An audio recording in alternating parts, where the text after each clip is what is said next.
All right, we're about to get a little coconutty here with Daniella Hunter, the co-founder of Sana, which is a brand of grain-free coconut flour tortilla and wrap products. Daniella, I wanted to ask you, what is the point of coconut as opposed to other grain-free materials? I've always had a love for coconuts. It represents tropical climate and definitely very different to my upbringing in the UK, where it was damp and dreary. But coconuts are fantastic because they're very sustainable. There's so many different products that you can get from just one plant. Mm-hmm. You can get the flour, the oil, the cream. You can even make coconut bacon from the outside skin.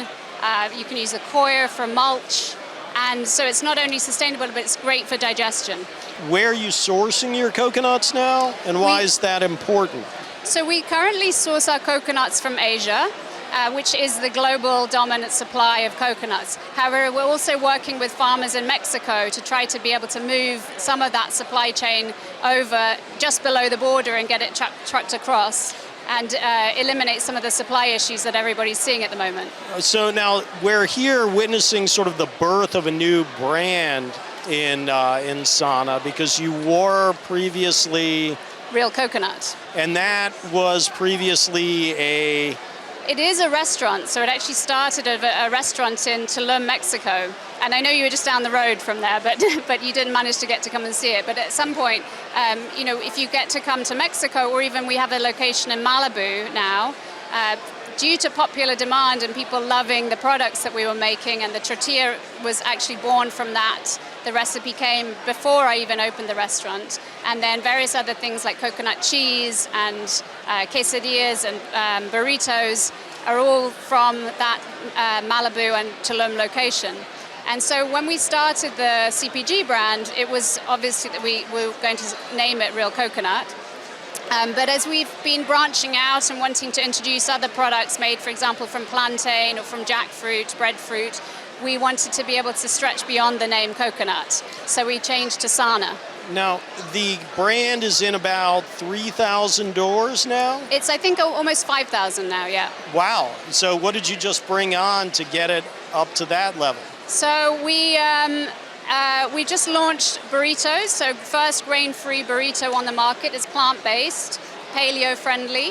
It uses cauliflower rice instead of normal rice, and we use breadfruit instead of refried beans, which has an amazing texture and actually almost mimics the texture of refried beans. And the idea with the breadfruit is to make it paleo compatible? Both paleo, but also breadfruit is an incredible sustainable plant. So it goes along with the hero ingredients that I love, which is coconut, cassava, jackfruit, breadfruit, and hemp we use some of. All right.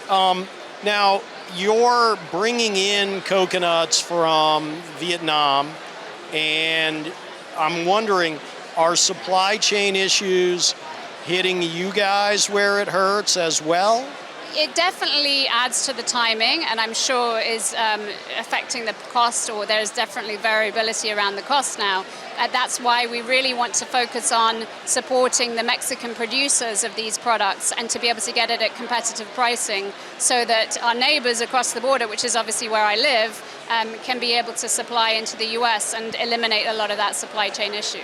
All right, and you recently hired a CEO to run the company? Yeah, we have Camille Gibson, who unfortunately was a little delayed today, otherwise you would have spoken to her. She's been an amazing support, especially within the rebrand, and she was heading up a very large segment of General Mills with Cheerios and Wheaties before she went into retirement, but then she met us and we managed to convince her to get out of retirement.